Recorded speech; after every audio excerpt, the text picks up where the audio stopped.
And here we go, third game on Zodiac. An interesting map due to the two islands. I think those are key on this map, especially in Protoss versus Protoss.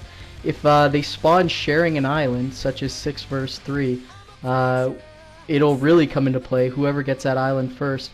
I think this map, given the islands, is going to favor JF's shuttle play. Well, let's find out. We've got JF against ClouD. Game 3, we're going on Zodiac. Kennegan.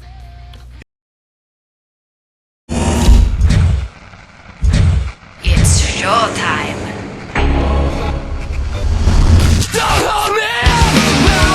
I can stand my own ground. I don't need your help. No, you won't let me down. Don't hold me now. I can stand my own ground. I don't need your help. No, you won't let me down.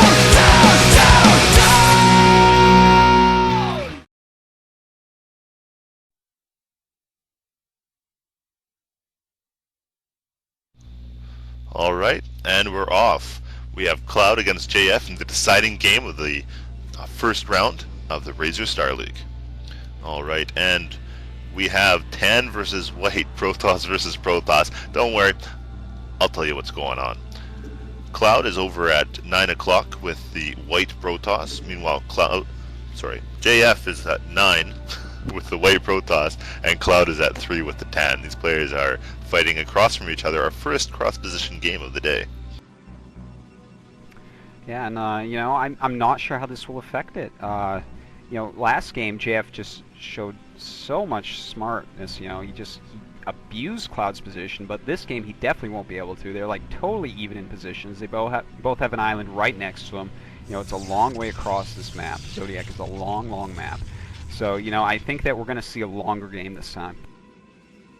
Yeah, and I gotta say, this is gonna favor JF because JF loves to use those shuttles, and they both have an island, so they both have access to it. You could even see, although I don't think we will, one player go to the island first, and then Reaver drop, and then take his natural, which is an interesting build on Zodiac. That really only works on this map. Both players laying down their first gateways. It looks like they're going to scout about. ClouD electing not to scout right away. JF has a probe hanging around his natural. He's going to take a look out. Neither player going for cheese early on. No, and I don't think that either player is going to go for cheese, to tell you the truth. You know, I think both of them are confident in their play. You know, ClouD won strategically the first game. JF, you know, outmaneuvered him thanks to the map in part in the second game. And I think both of them really feel that they can win this match. So we should see, you know, just a straight up micro and macro game. Really? I actually think the opposite. I think ClouD might do some sort of Dark Templar drop or a strange build. So it'll be interesting to see what happens. Both players have their Cybernetics core started for ClouD, but unless I'm blind again, I don't see one for JF. He's making a Zealot, so we'll have to see how this comes into play, as neither player has really scouted each other at this point. JF just about to get a scout inside ClouD's base, but you're right, there's no Zealot for ClouD yet at all. He's only got one pylon. Back in JF's base, he's just dropped his core now. Both pylons are up. His Zealot is out and blocking his ramp, so he's not being too aggressive with that. And we see JF, he's making a second Zealot now. I'm not too sure why. You know, maybe he's thinking, you know, I want to do a quick Reaver drop. I may as well get the Zealots to load in the shuttle. You know, I'm not too sure, but that could be one of the reasons. He is storing up a lot of gas. Look at this. He's already got, you know, 250 gas, and not spending any of it on Dragoons yet, of course, because of making the Zealots. So that could be one reason. Well, JF trying to mirror ClouD's Zealot play there on the ramp showed some brilliant Zealot micro, but only got 2 hits there. So that shows you how hard it is to kill a probe with a single Zealot. JF actually retreating his probe from the base. He's seen enough. And we see again a deviation in the builds. No tech yet from JF and range coming from ClouD. And that pylon at 6 o'clock, you've got to think something sneaky is going to happen down there. Or is it just for shuttle vision? I don't know at this point. So Cloud, both players starting up their range. Cloud starting up his second, or pardon me, JF starting up his second Dragoon now. And then second gateway down for Cloud. His range will finish a little bit faster than JF. And both players playing somewhat passively at the moment. Yeah, you know, I think they're just kind of waiting, trying to get that probe out of my base before I do anything. We see Cloud right now adding his second gateway first, and JF still no second gateway, just pumping goons, but he is pooling money right now. Is he going to make a robo? Yes, there it is. And notice that it is quite close to the ramp, so maybe he's going to go for that same build as last game, you know, just use the one gate, pure goon pump, get the Reavers for defense, and take your expansion. It seemed to work for him last time, so maybe he's trying it again. Yeah, and we've got a robotics down now for Cloud, but he's got 2 gateways. So we'll have to see how this plays out. JF is still pumping Dragoons from both gateways, as is Cloud, but he's got, or excuse me, from his single gateway. And Cloud is pushing in against JF's 2 Dragoons in the middle. Wow, getting a ton of hits against those Dragoons, taking the shields off one, and actually bringing the second one down to half health. That is going to put a cramp in JF's plans. He's going to have to retreat now, and he's actually pooling money. He's going to look to expand, which I think is a little dangerous, given how that played out, but he's confident in his abilities. And oh, that probe was actually for scouting, excuse me. I thought he was going to expand. It looks like Cloud's wanted to expand for a while. He's had a probe there, but he keeps spending his money on units. So, you know, I guess it's just hanging out. But we've got a shuttle coming in from JF now, and both the Reaver techs, both the support bay and the observer. So a very close build to the last game, other than, of course, the shield battery, which is necessary. Cloud really being aggressive now, bringing his 4 Dragoons towards JF's ramp. He's going to have to back off, though, that one Dragoon taking hits for absolutely no reason.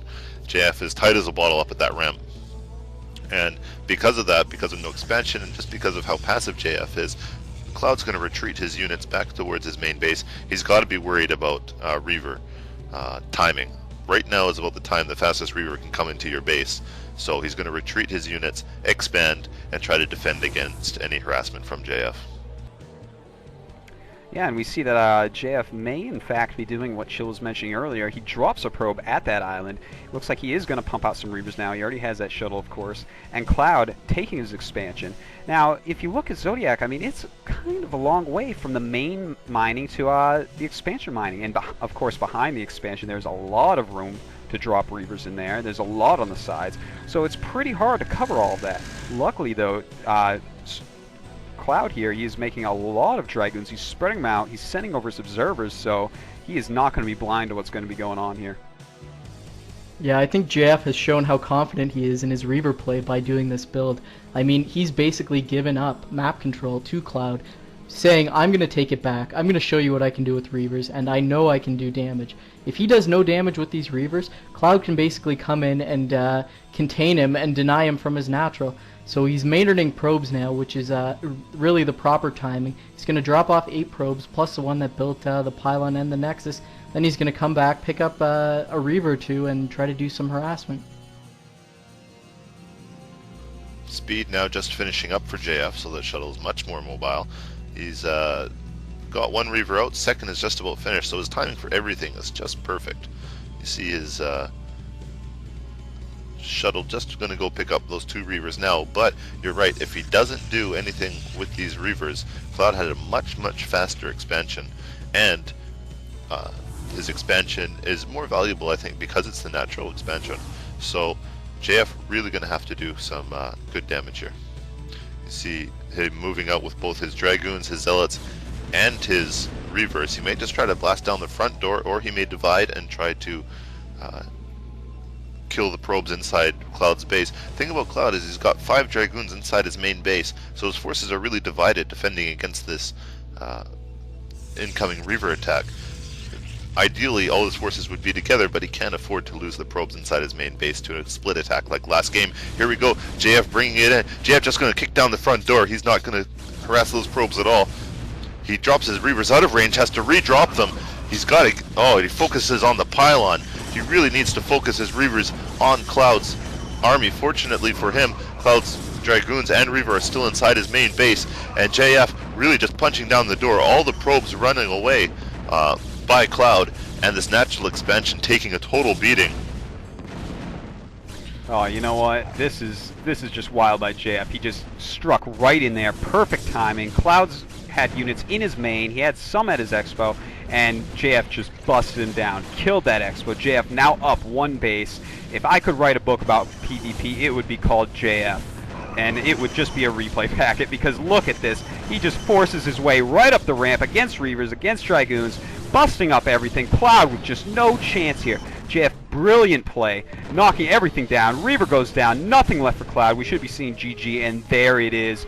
JF wins the series 2-1 and advances to the round of 8. How did that even happen? How does he do this? They come in the same, and JF, just his timing is unbelievable. His mechanics are unbelievable. This guy is just the next big Protoss player, I've got to say. And I think he can go all the way. That was incredible play. He looked against the wall in many of those games and just showed what he can do, given a best of 3. Yeah, I think he went for the same build as last game, the same kind of timing attack, but the last game he decided to go for the minerals. He takes out the probes because of the favorable map position, and then he brings his Reavers back to save his land army. This time Cloud knows the same thing is coming. He's got his observers out, but what does JF do? He attacks directly at the natural expansion because Cloud's so worried about the backstab. Cloud's army is divided in 2, and despite a little bit of trouble with his Reaver control, JF was basically overwhelmed Cloud's natural expansion, scooped up his Reavers, dropped them in the main, killed any reinforcements. It was just textbook stuff. Yeah, JF just had some brilliant play in this set of PvPs. I suggest you want to learn PvP, you either beg JF or you watch these VODs, because he just totally outplayed Cloud there.